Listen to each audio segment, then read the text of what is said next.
हम गणी है कि गणेश जी के 4 गो मेहरारू कहीं रिद्धि सिद्धि तो कहीं बुद्धि सिद्धि दूगो भइल जाओ ना कहीं हो के कहीं के दूगो।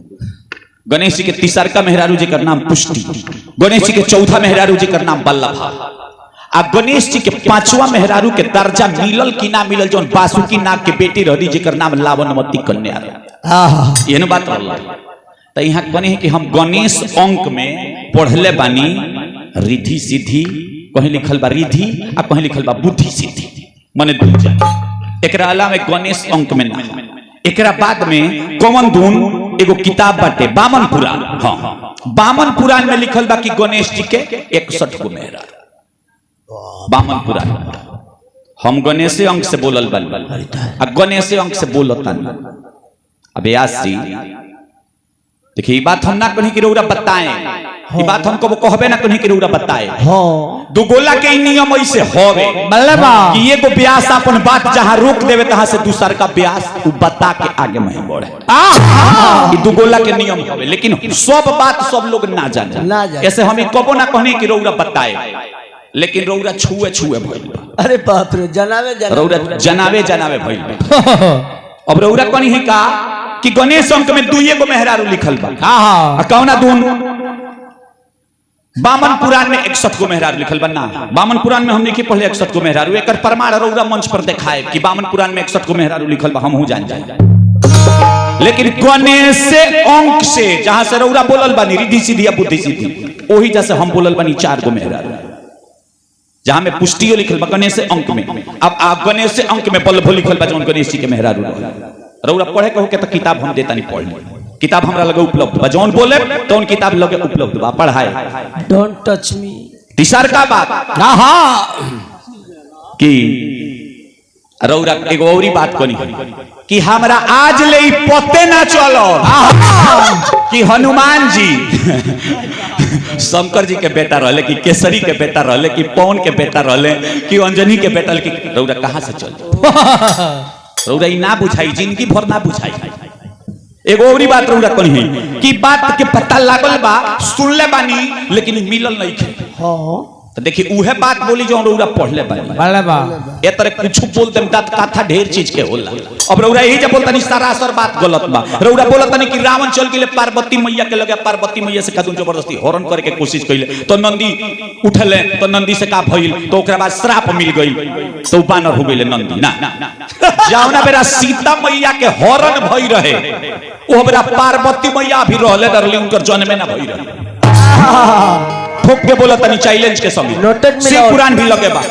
सती भवानी रहली ओबरा, वो पार्वती ना रहली, राजा दक्ष प्रजापति के बेटी रहली, उनकर नाम रहे कौन चिया तो सती।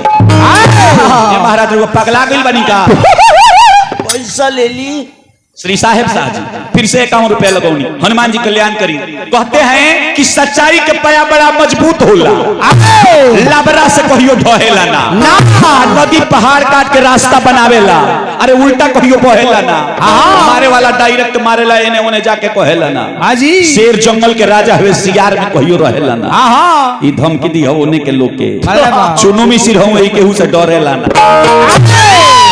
10 रुपया का कुछ बोल रहा भैया। देखिए कम से कम अपनो दिमाग रौरा लगाई। मानस में सारा लोग सती दहन जहां शुरू होला वही साफ कथा लिखल बाकी एक समय जब श्री राम जी पिलखत आ सीता मैया के खोजत जब जा रहल बानी आ ओ कहतनी कि सीते सीते, तो ओहरा सती भवानी के मन में शंका हो गई। आ सती भवानी भोलेनाथ जब प्रणाम कइनी केकरा के राम जी के, तो पूछनी कि का हवे, तो यहाँ के हमारे गुरु हैं, हमारे पूजनीय हैं। तो उनका शंका हो गई, तो सती भवानी सीता के रूप बना के आ चल दिली राम जी की परीक्षा लेवे। तो राम जी कहनी कि प्रणाम माती।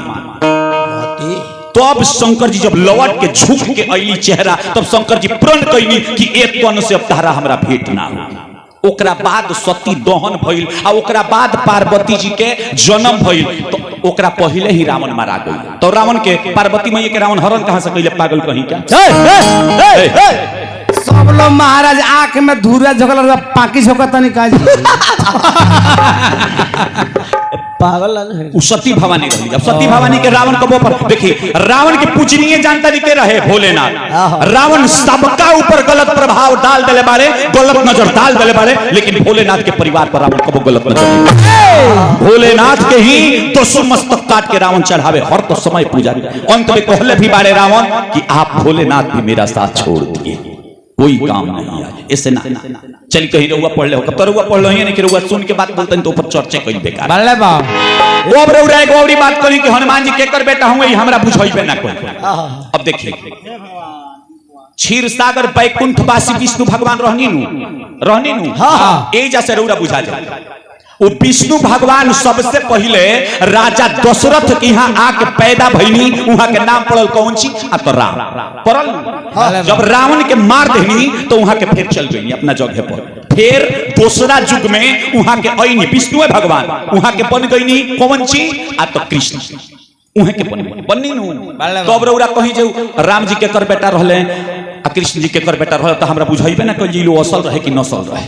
तो इहे नु नहीं बुझा, ई युग के बात है, कल्प के बात है, भेद के बात है, पढ़े के पड़ेला सब। ए हंसत ई रउरा ना बुझा, हंसत तनी हंसिए ना करू हनुमान जी के अब उनकर रहले कि उनकर रहले, सबके रहले अलगे अलगे युग में, अलगे अलगे कल्प में, अलगे अलगे मनु में, अलगे अलगे मनु सब कर रहले। आ एक एक के हम बताए। अब रउआ कहत नहीं कि शंकर जी के बेटा के तो रहले, ओ बेरा शिव पुराण में कथा लिखल बा कि भस्मासुर जब वरदान मांगले आ भोलेनाथ भागे लगने, भस्मासुर चहेटे लगले तो चहेटे लगले बंदर के रूप बना के आ भोलेनाथ समा गइनी, एगो बानर के जरावे लगले। अंत में स्वयं विष्णु भगवान मोहिनी रूप बना के अइनी आ नाचे के कहनी, आ जब नचले दहिना हाथ जैसे मुड़ी पर धइले जर के भस्मासुर भस्म हो गइले। लेकिन विष्णु भगवान के वो मोहिनी रूप देख के भोलेनाथ से बर्दाश्त ना भइल, भोलेनाथ के मणि स्खलित हो गइल। आ जब स्खलित हो गइल तो पवन देवता ओकरा के हवा से रोक लेले आ अंजनी माई तपस्या करत रहली तो ले जाके कान में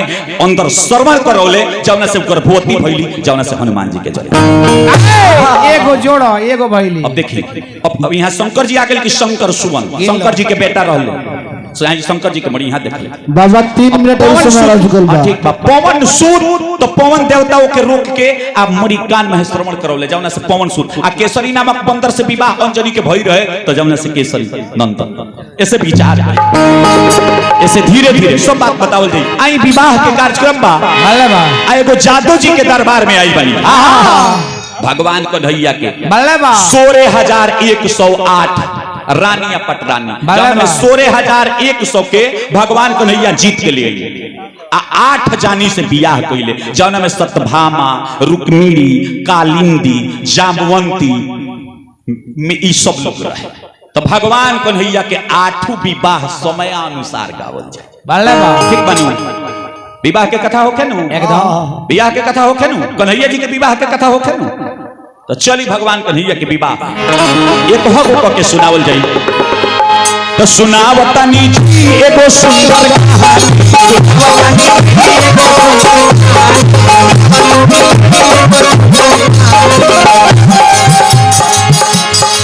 बेदवा पुराण के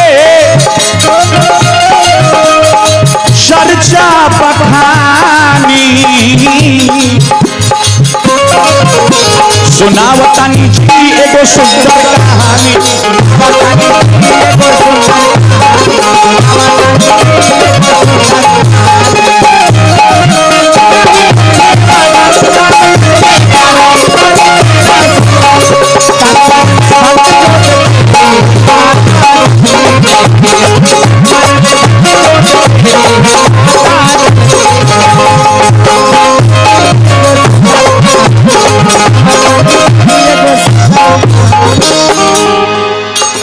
कृष्ण के विवाह कथा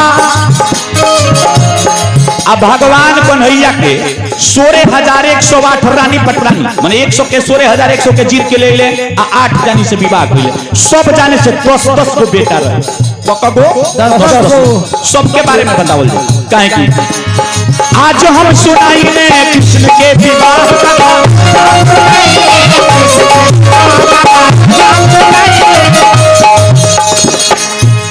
8 गो विवाह कैसे गाय के बताइए।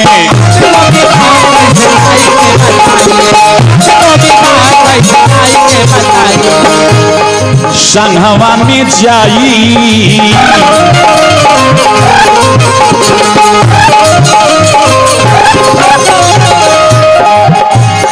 संघवा में जाई बाबू